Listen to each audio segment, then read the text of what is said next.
Buenas, somos Fran y Carlos y os vamos a hablar sobre diferentes puntos en la elaboración del caramelo duro artesanal.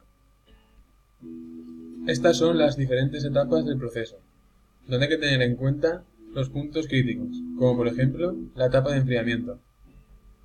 En esta etapa se vierte sobre una mesa de enfriamiento el contenido que llega de la anterior etapa, se le adiciona el saborizante correspondiente, colorantes alimenticios y ácido cítrico. Una vez se haya enfriado y homogeneizado la mezcla, pasa a la etapa de moldeado.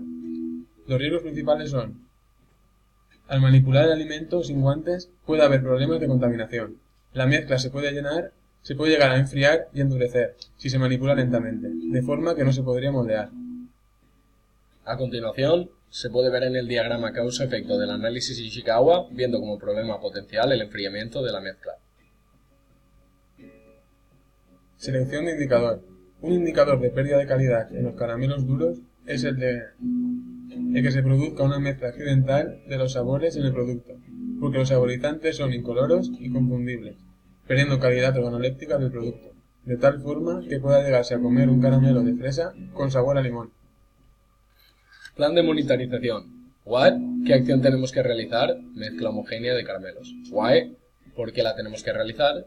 Porque queremos alcanzar la calidad organoléptica establecida del producto. Where? ¿Dónde debe realizarse? En la etapa del mezclado. When? ¿Cuándo realizarla? Al principio del proceso de la formación del producto. Y who? ¿Quién la realiza? Un operario cualificado.